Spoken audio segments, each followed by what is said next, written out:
সুখবর, আপনি বাবা হতে চলেছেন।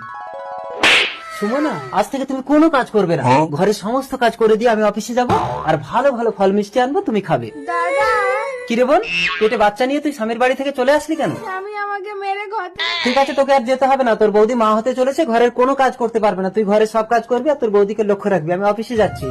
ঠাকুরজি, আমার পায়খানা জলটা একটু তুলে দাও তো। বোন, ভালো করে ঘর মোচ। সুমনা, তোমার কি হলো? তোমার তো সবে 4 মাস। Hello doctor.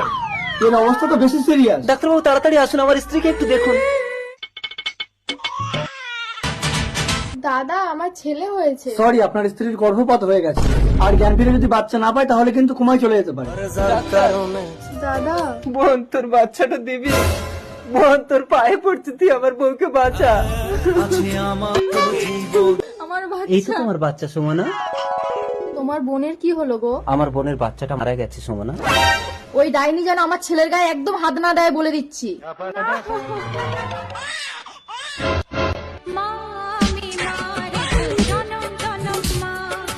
এই ডাইনি, তোকে একদিন বলেছি না আমার বাচ্চার গায়ে হাত দিবি না, দে। আসলে বাচ্চাটা ওর সুমনা, তাই ও প্রতিদিন লুকিয়ে লুকিয়ে বাচ্চাকে দুধ খাওয়ায়। অসম্ভব। সম্ভব, ডাক্তারি শাস্ত্রের মধ্যে 4 মাসে কারো বাচ্চা হয় না। সন্তান নিয়ে স্বামীর ঘরে চলে যাব। আমার ছেলে। চলো মায়া। जिंदगी की राहों